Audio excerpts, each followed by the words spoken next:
Hello, everybody, and welcome back to the 18th episode of this season 3 of the Lions Grid.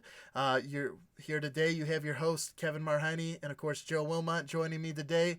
And for today's episode, we're going to be taking a look at all the Week 1 action. Obviously, we kicked off the pick'em last night, Joe, and we both took the Bears. And unfortunately, we're both starting off the season 0-1 for our pick'em choices.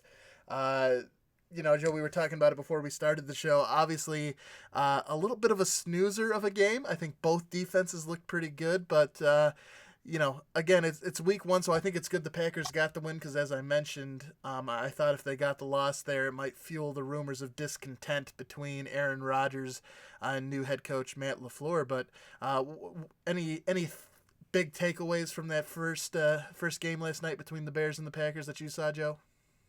Well, I was watching the defense of Chicago Bears, and they came out strong. And then I watched my preseason MVP pick, Khalil Mack, and it didn't seem like he was putting a lot of pressure on Aaron Rodgers, and it seemed like he was getting blocked. So I'm kind of concerned about that right now. But, the one drive there to close the first half where Aaron Rodgers went down the field in like 4 plays for 74 yards and got a touchdown.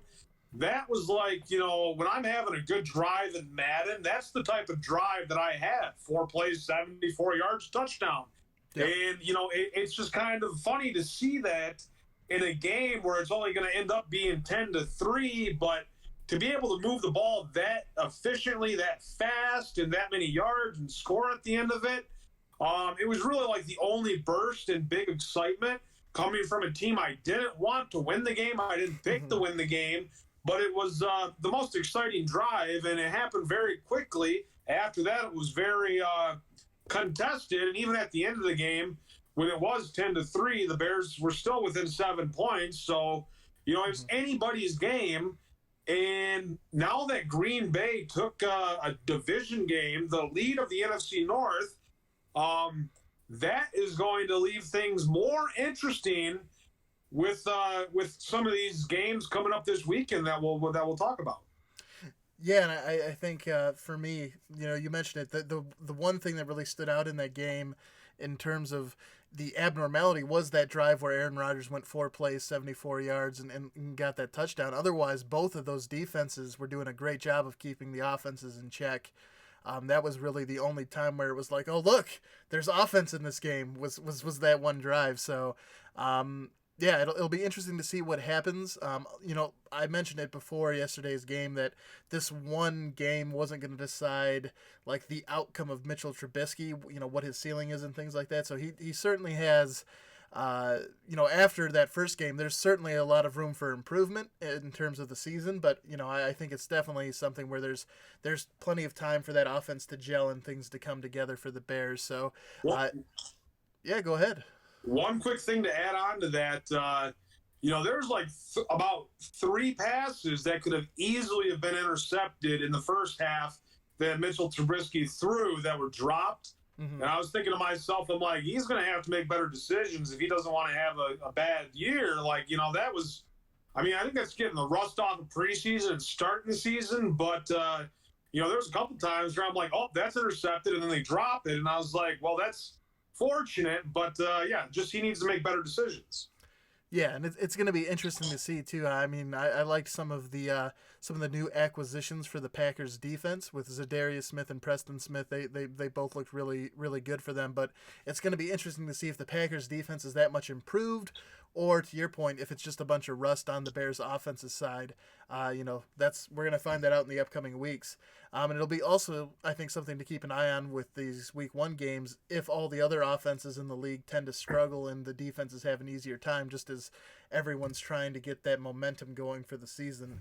It seems like it's a little easier for defenses to get out there and start at that high level, and it takes a little bit of time for offenses to ramp up, but we'll have to see how the rest of these 15 games go.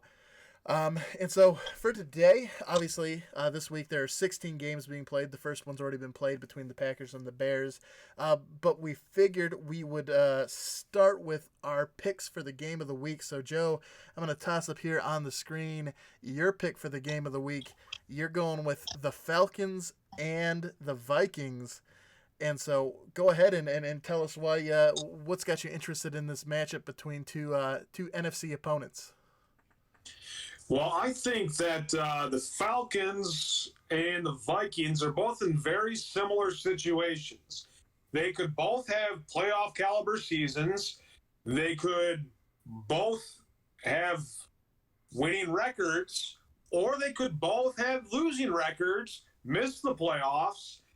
It's really a toss-up of, what team is going to have a better season. And I think they come in equally talented. If it goes to any team, talent-wise, I'd have to put more on the Vikings team-wise. Superstar-wise, you got more playmakers on the Falcons.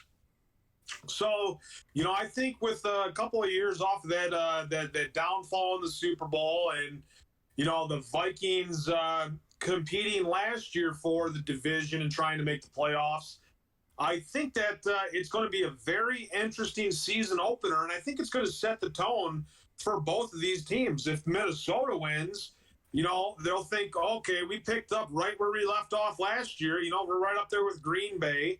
And, good thing Chicago lost their opening game. We start off the season well. If, the Falcons win, it goes to show that, all of a sudden you have a game that's most likely going to be won by the Lions, being in the top two of the NFC North between the Packers and Lions, which is, the two teams that were at the bottom of the NFC North. So automatically we have a flip of one division win total and standing total after week one. But, the Falcons, I'm going to go ahead and say my pick of this game, too, to just, wrap things up about my game of the week. I think that the Falcons are going to pull this one out, and they're going to have a, good season. I can't say whether or not they're going to have a better season than Minnesota, but this is a very meaningful game in week one that's going to set the tone for how the Falcons have their season. Minnesota's still going to do 500 or maybe a little bit better, maybe a little bit worse, but this is a much more important game for the Falcons season, and that's why I picked them to win. Nice. Yeah, no, I think this should be a pretty good game. Even though my dad seems to think that there's no way the Falcons make the playoffs this season, I think to your point, going up against another team that's going to be on that sort of teeter-totter of are they going to get in or aren't they in the Vikings, this is certainly an important game for both of these two teams. Even though it's week one, you got to be looking at the teams that'll be potentially competing for a wild card spot with there only being two of them. These are two teams that could be right there in the hunt. So certainly a good pick there. And for my game of the week, it would be tough for me not to go this way because these are my two Super Bowl teams. But I am going with the Houston Texans, who will be playing at New Orleans. And, that's like I mentioned, these are the two teams that I'm picking to go to the Super Bowl. AFC, the Texans being the representative there, and with the NFC, the Saints. I think there's a lot of talent on both of these two teams. I'm excited to see what Deshaun Watson, DeAndre Hopkins, and that Houston's offense can do. Obviously, on defense, they're still very talented. They did lose Jadeveon Clowney in that trade to Seattle, but they still have J.J. Watt. I think there's certainly some talent still left on the defense. And then on the Saints side of things, obviously you have Drew Brees, who's been one of the most consistent quarterbacks throughout his time in the NFL. I really like Alvin Kamara. Wish I could have got him for my fantasy team. Unfortunately, wasn't able to secure him. But, hey, you also have Michael Thomas, a pretty good standout wide receiver. So, and the Saints defense has been getting better. I definitely like Cameron Hayward coming off the edge there. As providing some pass rush. So I think obviously these are two teams that I'm projecting to have really good seasons. I think, Joe, we both had these guys winning their respective Souths, one winning the AFC South, the other winning the NFC South. It should be a really good game. And I'm not gonna spoil who we're picking in this game because we'll get to the picks here in a second. But we are in agreement with who we think will come out with the win. But yeah, I think this could be. I think this might end up being a little bit of a shootout between these two teams with some defensive highlights sprinkled in. So there'll be some big defensive plays. I think overall the offenses will be moving the ball, but it certainly could be a pretty exciting game and maybe one to watch there on Sunday night. With our games of the week out of the way, we'll go ahead and now and we'll quickly run through all of the games this week that'll be played this week. Go over mine and Joe's picks. Then we'll throw up the picks at the end so you can see our overall numbers there. But again, we're both starting out 0-1, and we're starting out 0-1 because of the Bears. We both chose the Bears last night. Unfortunately, the Packers getting the win there. So starting out 0-1. Taking a look at the rest of the games starting Sunday, we're both going with Kansas City over Jacksonville. We're split here, and you'll notice we're in sync with a lot of our picks. This is one of the few ones where we do have differing opinions, but you like the Falcons over the Vikings. I like the Vikings at home against the Falcons. We both like the Browns over the Titans. Both going with the Jets at home against the Bills. Both going with Baltimore on the road at Miami. Both going with the Eagles at home against Washington. We're split here again. You're taking the Panthers at home. I'm going with Aaron Donald and the Rams. Both going with Seattle over the Bengals. Both going with the Cowboys over the Giants. Both going with San Francisco over Tampa Bay. Both going with the Lions to take down the Cardinals. Both go, well, here's the other split right here. I'm taking the Patriots at home. You're going with the Steelers. Both going with the Saints over the Texans at home. And then we're both going with the Broncos to take down the Raiders against on that second Monday night game. So if we back it up here just a touch, those are the picks. So, you know, a little bit different format than we've done in the past where we sort of dive into each game and talk about it.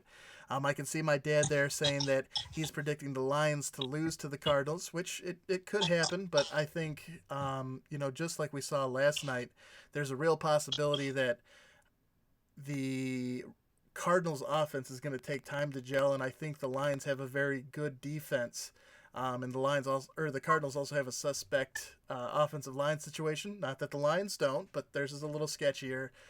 So I think the Lions, and we'll talk more about that game when we do our pregame episode on Sunday. We'll dive into some specifics there, but I think the Lions can take down the Cardinals. At least they should. But we'll go ahead and we'll toss up all the picks here. So here's Joe's picks again. You can see Bears, Chiefs, Falcons, Browns, Jets, Ravens, Eagles, Panthers, Chargers, Seahawks, Cowboys, 49ers, Lions, Steelers, Saints, and Broncos. And then you compare that to me. Again, we're pretty in sync. The only difference is I got the Vikings, the Rams, and the Patriots. So there's only a potential for our pick'em records to be separated by 3 games after this first week, Joe. So you know, we were talking about it. I feel pretty comfortable taking the Patriots at home against the Steelers. You know, you mentioned that if there was a time for them to get a win in there, it'd be early in the season. But it looks like we'll be separated by 3 games here after the first week of Pick'em. Yeah, I think what you went with was the more realistic picks for the 3 games at differential.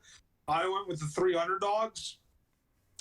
Reason being for the Panthers and Rams is because I just think that after that performance in the Super Bowl from the Rams, they're not going to gel early on, and I think the Panthers have a lot more to prove. So there's just one quick viewpoint about that. As far as the other game, the Steelers and Patriots, I think that I'm just not a fan of the Patriots. That makes me want to go with the Steelers more so. And I think that if you're going to steal a game from New England, you got to do it early in the season. And I think that, opening up on Sunday Night Football rather than Thursday football, what typically happens for the Super Bowl champs, it might throw them off a little bit, might not. But I think that the Pittsburgh Steelers are going to play good football, and they're going to come to play against the Super Bowl champions. Yeah, it's in terms of doing the pick 'em. I think it's a pretty. If you look, I think you're right. With me going with the Patriots, who are at home against the Steelers, it's a pretty safe pick taking the Patriots over the Steelers in that situation. I think if you look at the record between Bill Belichick and Tom Brady versus Tomlinson and Ben Roethlisberger, like if you look at those records, I'm pretty sure the Patriots have a pretty clear record win there. So, yeah, I mean, in terms of safety, I think it's a pretty safe pick. So, but I do like the Steelers. I'm thinking they're going to have a rebound year, but yeah, playing it safe, going with the Patriots. And then I think the Rams-Panthers could be a very interesting game. To your point, certainly a potential for a Super Bowl hangover there on the Rams side of things. And it'll be interesting to see, what happens with Todd Gurley, because during the playoffs, he sort of got sidelined with that injury. Is he going to be back at 100%? This will be sort of our first look at him. And then the other game we differed on, Minnesota and the Falcons. We've already talked about that being a game with two teams who are going to be there competing for a wild card. So could go either way. So it'll be interesting to see who gets the early lead here in week one in terms of the pick'em. Yeah, it's going to be interesting. And I can see there was a request for us to touch on Antonio Brown and all of his shenanigans. So Joe, I know in our fantasy league you are the owner of Antonio Brown. So I'm not sure if you've seen everything that's come out today. It came out. I think he called the GM a cracker and a bunch of other stuff, and then he had a heartfelt apology to the team. But then I just saw something before we started the show about him unfollowing the Raiders and Derek Carr on Twitter or Instagram or something like that. So I think there was also a thing from John Gruden on SportsCenter about him expecting him to play in week one, but it's not necessarily a set in stone thing. So with all of that going around, Joe, and you taking him in fantasy football, are you still feeling confident that he's going to get on the field at some point this season, or do you think this might be the beginnings of the end for Antonio Brown in the NFL? Well, unfortunately, I don't have anybody going in the Denver game or an alternate wide receiver for the Oakland Raiders, so I can't really swap out anybody. I just moved Antonio Brown to the bench because he was supposed to be suspended. Mm-hmm. That's why I put in, I think I put in Allen Robinson the second, who played last night in the Chicago game, who had an all right game but didn't put up too many good numbers. Mm-hmm. Very disappointed because I drafted him with one of the first 5 picks, expecting him to have a good season and be the number one guy in Oakland. And it's kind of frustrating to see a former Chippewa behave and set that type of image. Well, he sets that image for himself, but just to be associated with the school that he went to, and kind of rooting for him during the course of his career, because he's had an excellent career in the NFL. And he graduated from Central, and it's good to have that affiliation. But now it's like, he's setting a bad image for himself and everything he's affiliated with. So you just want to see where it goes from here. I don't know necessarily if it's, the beginning of the end. I think he's still relatively young and still has a lot of talent and is one of the best wide receivers in the game when he's playing and he's not messing around with the drama of his character or the NFL or whatever. And I think that there's not going to be a trade. There could be, bench time for week one. But I kind of feel like that would only perpetuate the issue and only cause him to fume up even more. Mm-hmm. So I think when you said that John Gruden said he might play in week one, I think that'd be the best thing to do is just get him on the field. Let him think about something other than everything he's been doing in the offseason and last year and everything he's been saying. I heard somebody say on ESPN that maybe he's just hyping himself up for the football season, and it's like that could be true, but a lot of his things he's said and how he's carried himself isn't very respectful to the people he's around. So he needs to turn that around. But I would hope that he would play in sake of his career. But I wouldn't be surprised if he doesn't. Yeah, I think based off how the Raiders have sort of handled things, I wouldn't necessarily be surprised if they did suspend him, and then after they suspended him, it led to his release or something like that, and then the other team staying away from him. But yeah, I'm in your boat. I think the actual best thing to do would be to have him play, get him on the field, let him worry about playing the game, and put this other stuff behind him. And I think that would be probably the best way to get him, back reintegrated with the team and get him to buy in, is just get him on the field. Certainly, I think the Raiders should have known what they were getting into.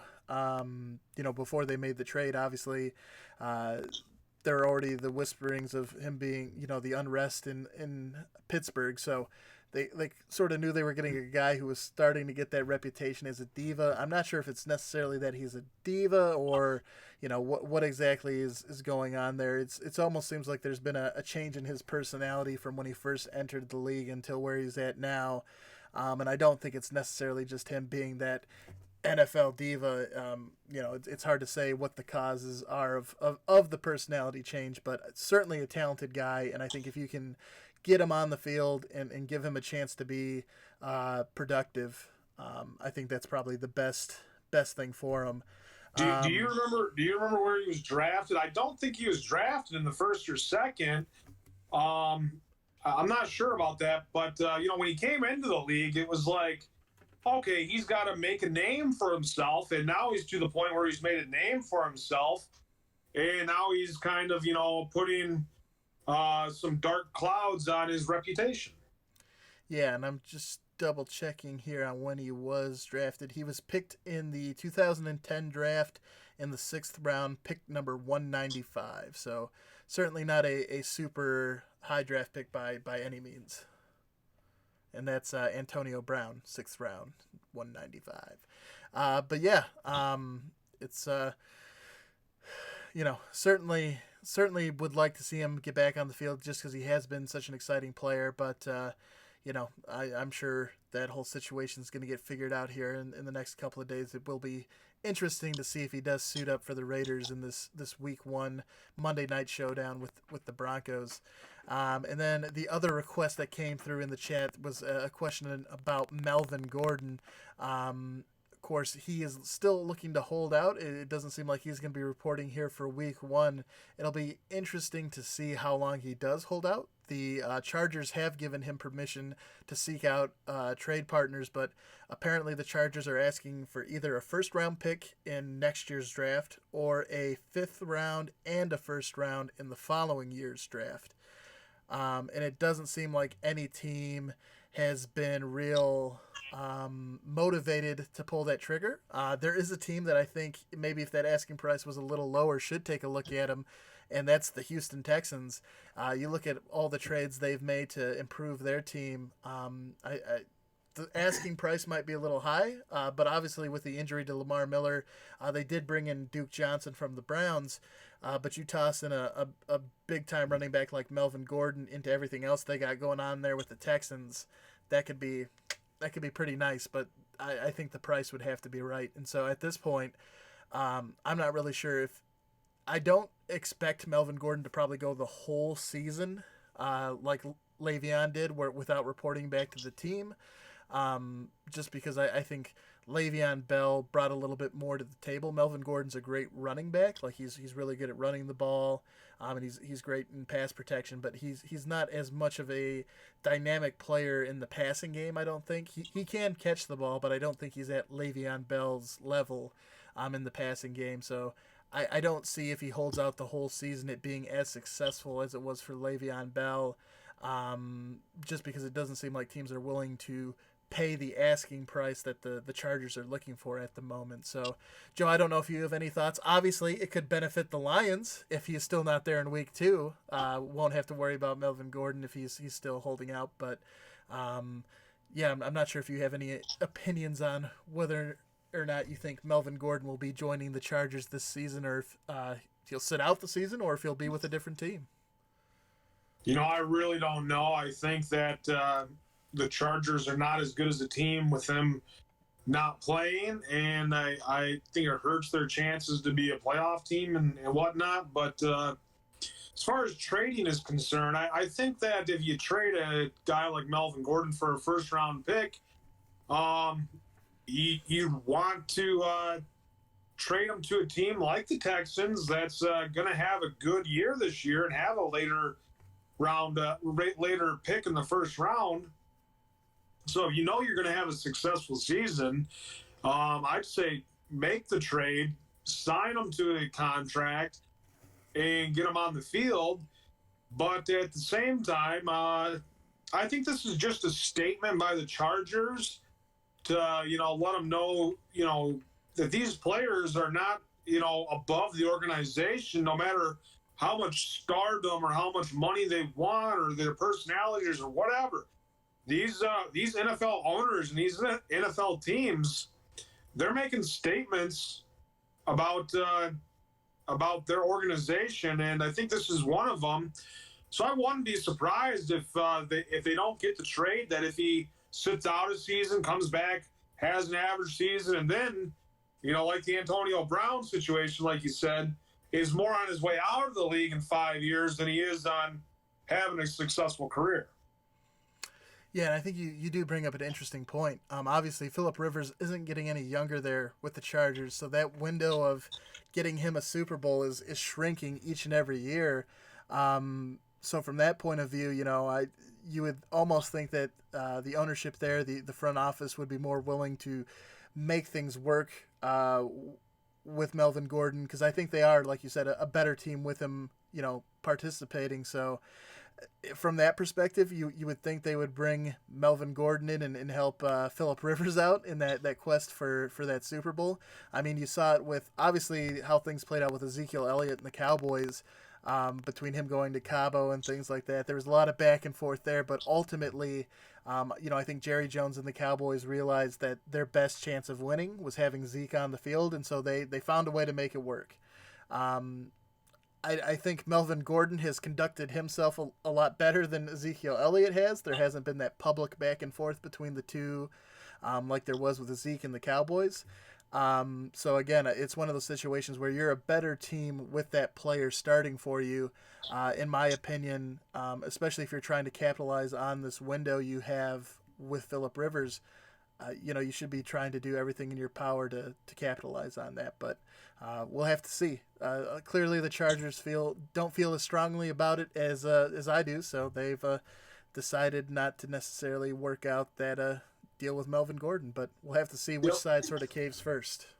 Yeah, well, one thing to note on that is I don't understand where the Chargers want to spend their money or their cap room, because they don't really have that many superstar big time contracts on their team. And I think that if you're going to hand one out, I mean, it's to a young, successful running back that's going to give you a playoff push. I think that'd be the best route to go. I don't know what's with these teams that don't want to fork over the money. I mean, I understand the Dallas situation because, there you got Amari Cooper, Dak Prescott, and Ezekiel Elliott, all who are superstar players and all who want to get paid at the end of their contract. But when you look at the Chargers situation, it's like that's pretty well set in stone that I would think, I'm not sure about this, but I would think they would have the cap room to sign him to whatever deal he wants, as long as it's not outrageous. Yeah, you would think they should have some flexibility there to help get a deal done there. But yeah, it seems like so far it's proved elusive between the two sides, and I believe they said they're in a report that they wouldn't be having any further contract negotiations until after the season. So it's going to be one of those things where either Melvin Gordon's going to show up and play on his current contract, or he's not. And it's certainly going to be interesting to see how things work out there, because right now it does seem like both those camps are pretty far apart. Obviously, time has a way of changing things, and sitting out a couple of weeks and missing a couple of weeks of paychecks, of game checks, and also I think there's a fine they have to pay too. It might help motivate Melvin Gordon to come back, but even in that case, if he does come back, he's clearly not going to be happy to be back with the team. So it's interesting. It's interesting. It'll be. I guess we'll have to see if some team can swoop in there and scoop them out and get them to a better situation, or if everyone just sort of gives themselves to this sort of horrid situation and like we're just gonna deal with it. This is just what it is. But yeah, it's certainly something to keep your eye on here moving forward. And like I said, it does benefit the Lions if Melvin Gordon isn't suiting up for week 2 for the Chargers.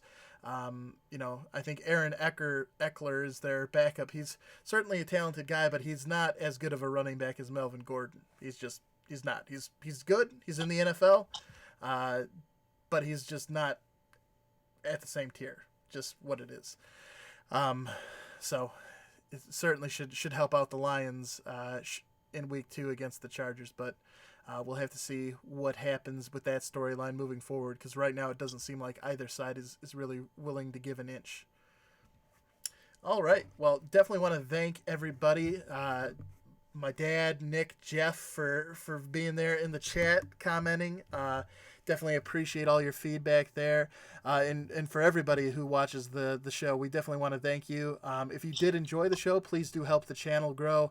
Go ahead and hit that like button. If you haven't had a chance to yet, go ahead and subscribe as well. It definitely helps the channel out quite a bit.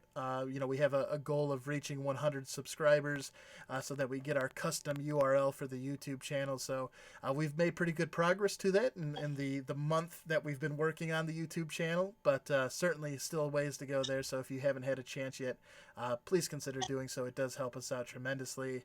And also, if you want to be kept up to date with all the latest videos, obviously subscribing is part of that, but if you ring the bell there as well, it'll let you send you notifications on your phone or your computer, wherever, letting you know that we've gone live with another video, which the next video is going to be on Sunday. We'll be doing our pregame video for the matchup between the Lions and the Cardinals, so that game's going to be at 4:25. The pregame episode will probably be on about noonish is what we're going to shoot for there. So, please, if you did enjoy the show, come back and we'll talk some Lions football as they square up against the rookie Cardinals here in week 1. But until then, just want to, again, thank everybody for tuning in. I'm Kevin Marheine. He's Joe Wilmot. We'll catch you during the next video. Bye-bye.